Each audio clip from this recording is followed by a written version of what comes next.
me solicitaram falar, então eu foquei um pouquinho mais no aspecto bem de tratamento da oclusão. Eu procurei evitar, de propósito, a linguagem do P, né, que são os clinical trials, né, e para tentar abordar a oclusão de ramo de uma forma um pouco mais prática. Né? Hoje em dia, a gente, em qualquer apresentação, aqui no Paraguai, no Brasil e no mundo, a gente recebe muitas informações, às vezes, de companhia. Então, nós sabemos de cor todos os trials, todos os resultados, todos os P's, as significâncias, e, às vezes, na prática clínica, a gente se depara com outras situações que os estudos, às vezes, não adressam ou não nos proporcionam saber e que nos faz de suma importância para como abordar esses pacientes com retinal vein occlusion no seu dia a dia prático. Né? A oclusão de ramo, que é um porém bastante importante, que ela já é uma doença, às vezes, difícil de se entender na sua fisiopatogenia normal. E quando a gente faz a opção por modelar ela com o anti-VEGF, a gente muda totalmente a história natural da doença. A gente sabe nada da sua fisiopatogenia, a gente muda a tua história natural e a gente não sabe ainda as consequências do que isso pode trazer, tanto para o paciente como a nível de tratamento. E é isso que eu vou abordar, uma abordagem mais prática, que às vezes fica esquecida nesses estudos e que são de suma importância quando a gente tem um paciente com edema de mácula devido a uma oclusão de ramo de veia central da retina.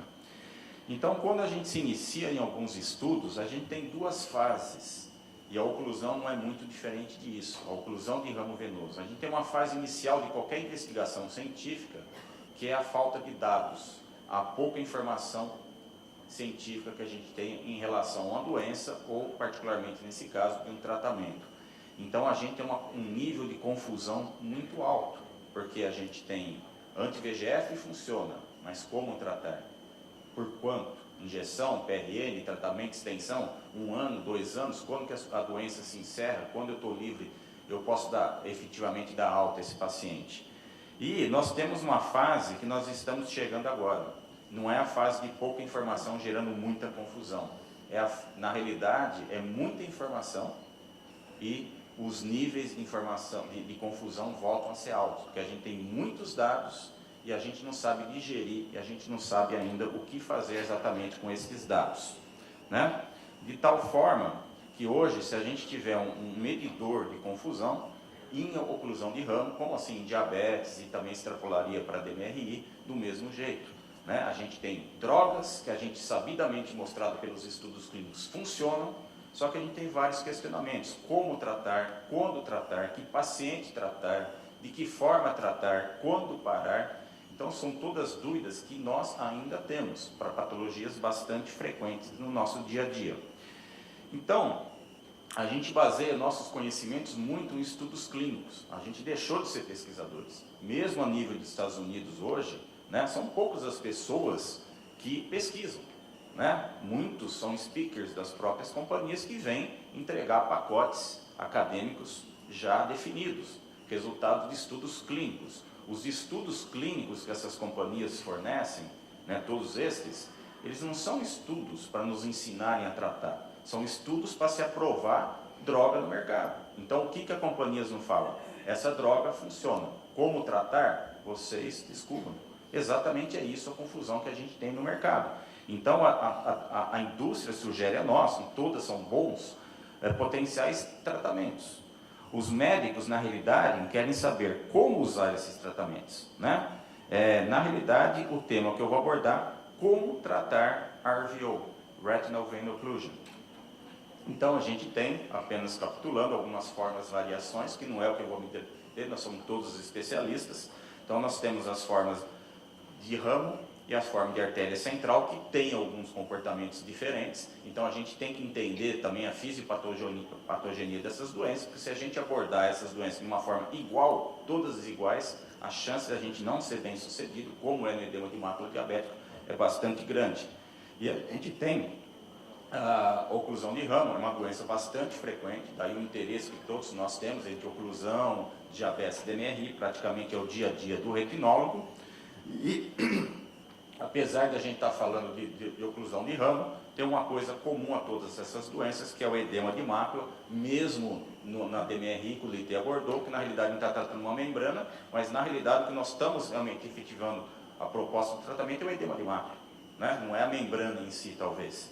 E com isso, o edema de mácula, que é o vilão de todas essas doenças que tem em comum o VEGF na sua fisiopatogenia.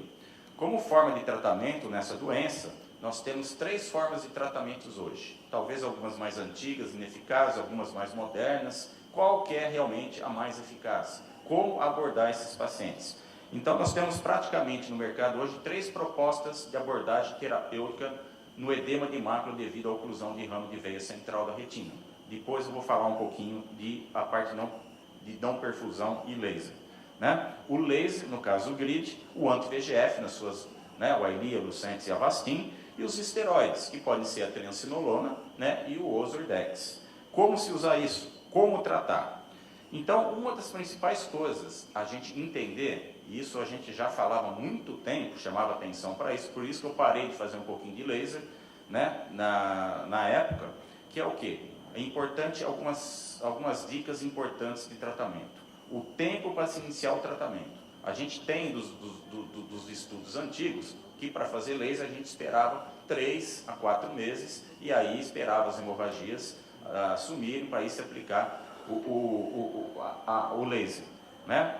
E isso foi um grande erro, principalmente na era da moderna farmacologia. Por quê? A gente tem estudos, então eu vou começar a chamar a atenção de alguns pontos focais, mas importantes no resultado final do tratamento. A gente tem que quanto antes instituído o tratamento, melhor o prognóstico de acuidade visual final. Então, quanto mais cedo, melhor. Então, pacientes, nesses casos, que foram monitorados apenas sem tratamento e depois iniciar o tratamento com anti-VEGF, ele não ganha o mesmo número de linhas que ganham os pacientes que já prontamente iniciaram o tratamento com injeção intravítrea de anti-VEGF. Então, quanto antes se iniciar o tratamento, isso já está aprovado. Há tempos atrás, alguns anos, se tinha essa dúvida, se esse tempo era importante ou não. Hoje nós sabemos que tempo é importante, né? Então, isso me faz muito abandonar um pouquinho o laser, como a gente vai discutir. Praticamente hoje, minha primeira linha de escolha é a farmacologia. Farmacologia talvez seja melhor? Talvez sim, né? Eu acho que sim, talvez não. Provavelmente, como você pode instituir também, além do potencial da droga muito grande, no caso corticoide ou anti-VEGF, você te permite iniciar o tratamento de uma forma muito mais precoce. Isso faz sim toda a diferença. Outra questão muito importante de dica é como monitorar esses pacientes e o seu follow-up, né? Se a gente tão importante hoje no tratamento, né, de você instituir um tratamento tão inteligente, é assim, como você saber que droga escolheu, como tratar, é você saber quando parar, né? E eu já fiz umas pesquisas, até com retinólogos e muito nos meus residentes e fellows, ninguém sabe quando tratar, quando parar de tratar. Né? Se a gente for fazer uma abertura, fala, com 1 ano, 2 anos eu dou alta para os pacientes. Né? Lembrando, é uma doença crônica, que a gente está interferindo na sua história natural, né? Que ela já é prolongada, e quando a gente faz um anti-VEGF, a gente está postergando nos efeitos para trás, a gente não está tratando nada. No mesma linha que o Leite foi, de que a gente está modulando alguma complicação, a oclusão de ramo também. Nós estamos mexendo na história natural dessa doença. E quando a gente quando a gente tem segurança de dar alta para esse paciente, eu me surpreendi com isso, por isso que comecei a estudar também, porque eu dei alta a alguns pacientes meus com 3 anos de oclusão, e eles voltaram tudo com neovascularização e sangramento. Eu falei, mas será que eu errei? Fui rever as angiografias, os OCTs, não tinha nada, e eu tinha feito Avastin, então eu falei, nós temos que rever essa patologia de uma outra forma. Então, graças a Deus, começou a sair alguns estudos, né? E a gente tem o RETEN, e o RETEN, em suma, não vou ficar me detalhando os dados estatísticos precisos, mas que a gente tem que em 4 anos, praticamente, de pacientes tratados com anti-VEGF, em média 50%, 40% dos pacientes com oclusão de veia central da retina, e uns 60% de oclusão, ao contrário, né? 60% de veia central da retina e 40% de oclusão de ramo, em 4 anos ainda estavam com edema de mácula devido à oclusão de ramo. Isso em 4 anos, um trabalho do Peter Campotiaro. Então a gente tem que entender que nós temos uma doença a longo prazo. Nós temos que abordar esses pacientes. Com 4 anos, ainda nós estamos fazendo esse tipo, ou tratamento de extensão, ou PRN, a gente tem que estar observando, porque a incidência, primeiro, é uma doença crônica, e nesse tempo ainda é muito frequente o edema de mácula diabética. Em termos de tratamento, mais propriamente dito, a gente tem 3 formas: o laser, o anti-VEGF e os esteroides, que é o que a gente vai brevemente abordar. O laser, praticamente eu tenho bastante experiência, a gente pode usar em 2 situações. Em 2 situações, para edema de mácula diabética, né? Eu praticamente deixei de fazer um pouco de laser, né? Porque para mim esse tempo de iniciar o tratamento é muito importante, na minha observação, e agora com vários artigos, não só esse que eu mostrei, como vários artigos mostram a mesma coisa. Então, praticamente eu já inicio o tratamento com anti-VEGF, né? Eu não faço laser grid de mácula, eu vou voltar a fazer laser e vou mostrar aí na situação mais posteriormente. E tem uma questão que é muito importante, né? Que a gente vê hoje, até hoje, a gente tem, né? A gente tem essa dúvida. Muita gente a gente vê, acho que até o caso que o Pablo me mandou, que a gente iria discutir hoje no almoço, de uma oclusão, que é o quê? O laser na oclusão, né? Na área não perfundida. A gente faz ou não faz laser? Então a gente tem um grande questionamento, até um tempo, eu já tinha uma definição por observação, não de dados estatísticos meus, de arquivos, e eu parei de fazer, porque eu vi que quando eu fazia laser na área isquêmica, não na mácula, na área isquêmica, eu falei, olha, tem isquemia, eu vou tirar essa isquemia e fazer uma fotocoagulação tradicional, e eu vou inibir o laser. E eu vi que estava piorando meus casos. Falei, será que é observação, são casos isolados? Fiz bastante, eu praticamente parei de fazer. E recentemente, no Relate Trial, também do Peter Campotiaro, ele documenta bem isso. Se a gente tinha dúvida, não em relação à grid de mácula, mas a fotocoagulação em área isquêmica e oclusão, a gente praticamente está abandonando essa ideia, né? Então, a gente tem algumas situações bastante estranhas. Então, a gente tem os índices isquêmicos, né? Então, a gente tem algumas coisas que nos induz alguns erros se a gente só passa a observar e não tem dados. Por exemplo, se a gente tem um índice isquêmico menos de 50%, que é difícil a gente ver nos angiógrafos comuns, mas nesses de grande visão a gente acaba podendo quantificar isso. E essas isquemias periféricas aumentam, isso sim existe uma associação de progressão dessas áreas isquêmicas com o edema de mácula diabético. No entanto, isso faz um raciocínio ao contrário quando a gente pensa em termos de fotocoagulação de área isquêmica. Essa mesma racional não é verdade. Então a gente pensa que o quê? Se a gente atingir essa área e fotocoagular essa área, né, a gente teria, teoricamente, um efeito na mácula com uma redução do edema de mácula diabético. Mas a gente acaba vendo, então, que é ao contrário, né? Fotocoagulação de áreas isquêmicas e não perfundidas em oclusão de ramo de veia central da retina, não só não é recomendado, como existe até às vezes, em alguns pequenos casos, uma associação negativa relacionada ao tratamento. Então hoje a gente tem algumas coisas já definidas. Não fazer fotocoagulação em área isquêmica tentando se atingir a mácula. Grid ainda se faz necessário em alguns casos, como a gente vai ver, tá certo? E esse estudo praticamente nos ajudou a definir algumas coisas que a gente observava desde então. Agora a grande questão é como tratar, né? Então nós temos anti-VEGF, né? Os anti-VEGF, como a gente já mostrou, ele é bastante eficaz, praticamente é a minha primeira linha de escolha, porém ele não trata. Em 4 anos ainda pode ser que esteja dependente. Os esteroides, ele não trata todos os casos, o paciente às vezes é dependente, ele não trata todos os casos, existem muitos casos que ainda existe um edema residual e que te faz e te obriga, né, ou edema residual ou recidiva, que te obriga a ter outras drogas no seu arsenal. Os esteroides, que funcionam também muito bem, mas tem sempre as temíveis cataratas e os glaucomas, principalmente uma doença que a gente sabe que é crônica. A gente não está aqui objetivando, né, 1 ano de tratamento, ele vai para 5, 6, 7 anos, e o laser também, né, que a gente não usa mais para a periferia e usa praticamente para grid ainda, mas para periferia praticamente abandonado, né? O micropulso eu não uso quase para oclusão, prefiro uma técnica um pouquinho mais agressiva, e a gente praticamente tem um algoritmo que eu vou discutir para vocês e finalizando. Então, primeiro, quanto mais inicial, melhor.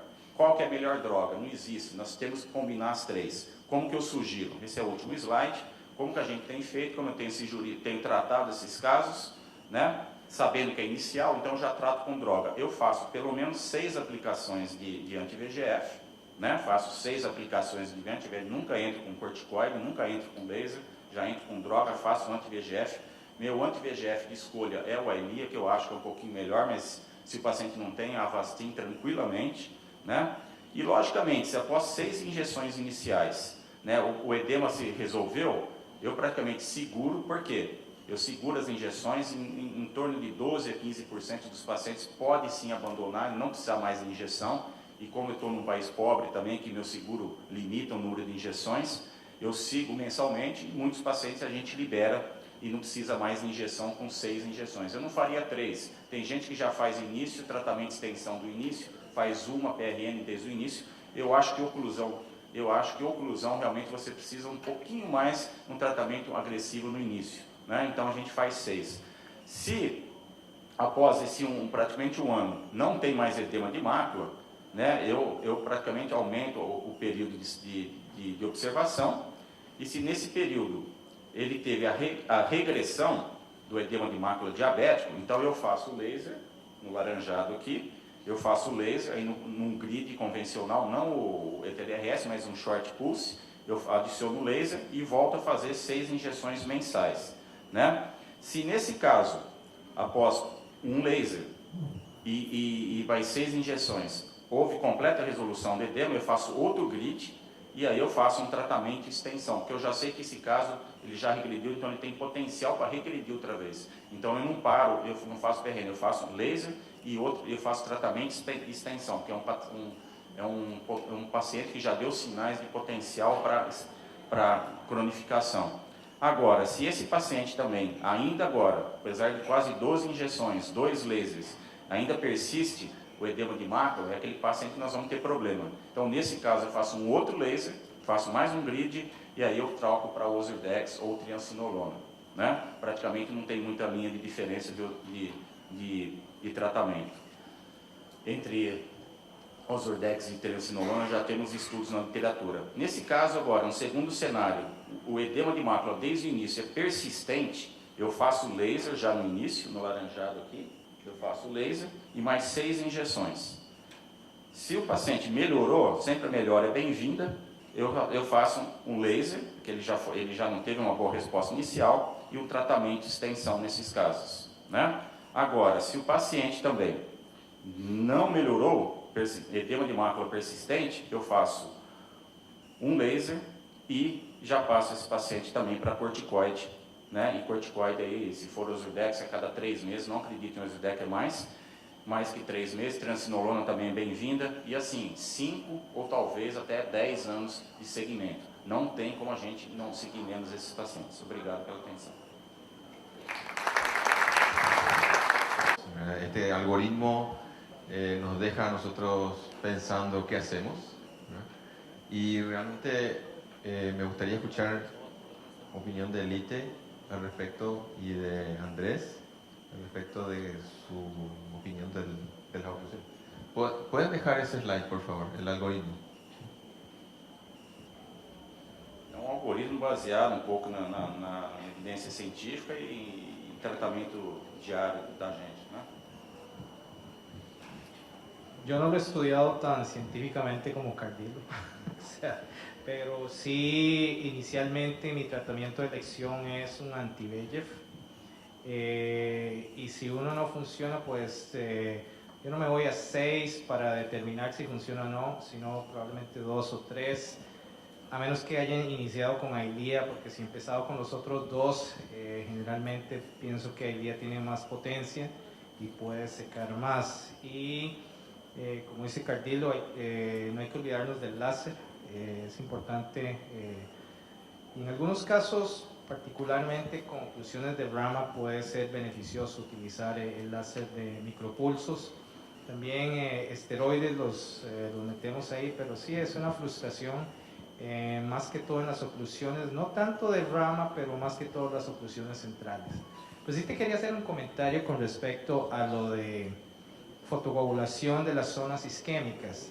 Ese estudio que demostraste, el RELATE, el problema es que la fotocoagulación la empezaron a iniciar demasiado tarde. Estamos hablando tal vez 40 meses después en la gran mayoría de los pacientes. Hay estudios más chicos que demuestran que tal vez sí hay un efecto. Entonces yo creo que todavía no podemos sepultar el uso de ese láser en esos casos. Sí, muy interesante el diagrama, el algoritmo, José. Yo como por una cuestión etaria, yo vengo de la época del láser y muchos pacientes se curaban perfectamente con el láser, muchos de esos pacientes todavía los seguimos viendo y realmente con una agudeza visual bastante útil, ¿no? Por supuesto que si uno les hace una microperimetría tienen daño importante y lógicamente la calidad visual no es la calidad óptima que hoy se obtiene con los antiangiogénicos. Pero yo opino un poco lo mismo que Lite, en el sentido de que ya sabemos por los trabajos que las 6 inyecciones iniciales es un poco lo que hoy está descrito en la literatura, pero que si las 3 primeras dosis normalmente la respuesta no es del todo buena, ahí uno tiene la tendencia, a lo mejor acorde la prepaga o la situación económica del paciente, de a lo mejor adelantar la posibilidad de hacer un láser. Por suerte hoy tenemos la posibilidad de hacer un láser subumbral, pero bueno, también lo podemos hacer con un argón que no sea tan potente. Y la realidad es que, en general, con lo que es la obstrucción de rama, los pacientes tienen una evolución buena, ¿no?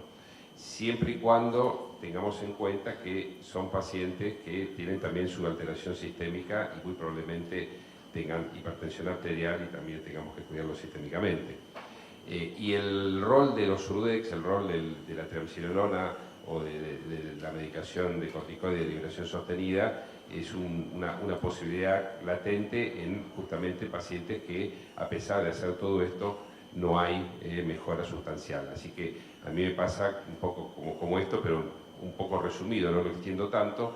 Si el láser que le hago no termina de completar a los 3 meses de haberlo aplicado, ahí sí evalúo la posibilidad de hacer un corticoide. Geralmente, por incrível que pareça, no edema de mácula diabética, o meu algoritmo é 3 injeções, acho que é suficiente. No RVO eu vou um pouquinho mais, porque eu sinto que existe, entendeu?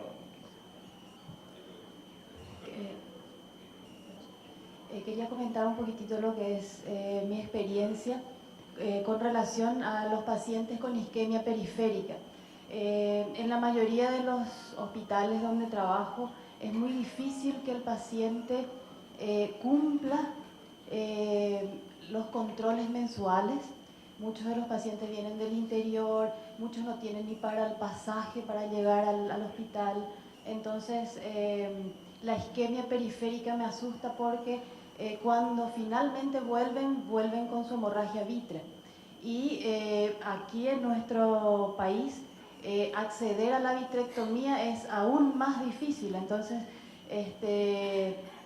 me asusta un poco extender, indicar al paciente inyecciones mensuales, 6 me parece mucho, la mayoría de los pacientes no van a poder cumplir. Y entonces finalmente tenemos que optar por la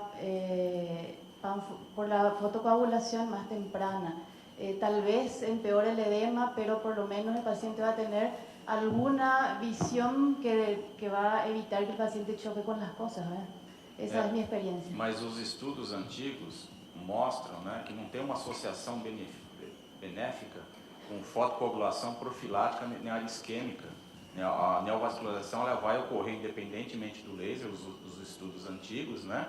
E na realidade, quando você tiver a neovascularização, ela fica mais difícil de tratar. Então, eu acho que fotocoagulação profilática, baseado nos estudos, tem que valorizar, são estudos americanos, né? Que eu também tento evitar. Na escola, a Nilva fala muito isso. Acho que talvez você pegou muito essa linha.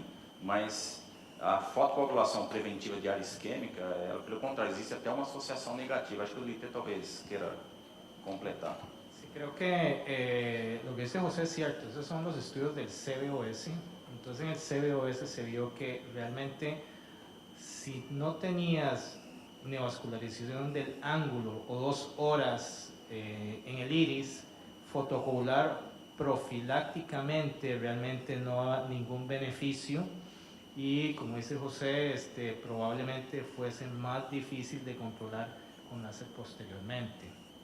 La pregunta que yo quería hacerte era, en esos casos que hablas de isquemia periférica, ¿tú haces una panfotocoagulación así tipo diabetes o te centras o guiada por la angiografía?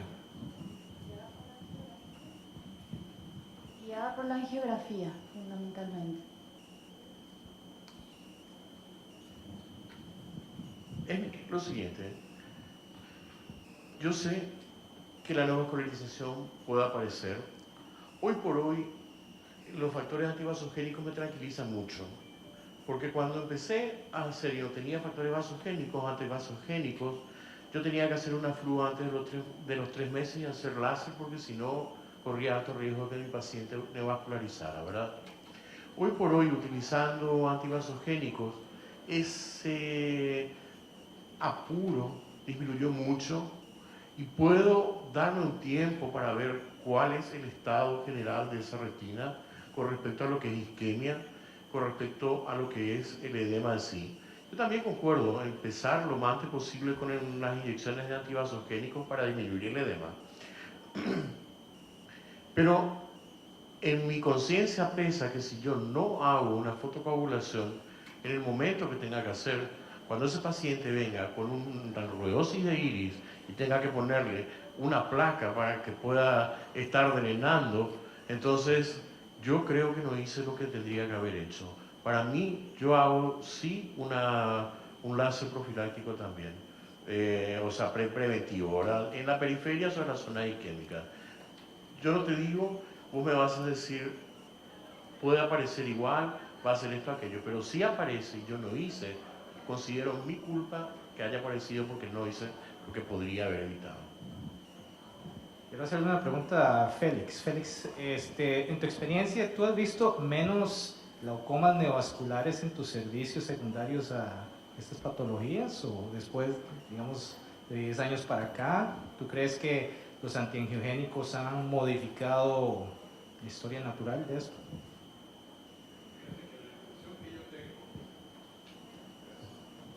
La impresión que yo tengo es que es el mismo número de glaucomas neovasculares. Lo seguimos tratando igual. Lo que sí hay una diferencia es que me parece que los glaucomas neovasculares aparecen en una forma un poco más tardía. No aparecen con tanta fuerza, pero la rubeosis del iris, que para mí ya es indicación de tratamiento con válvula aún en estadio de ángulo abierto, sigue apareciendo.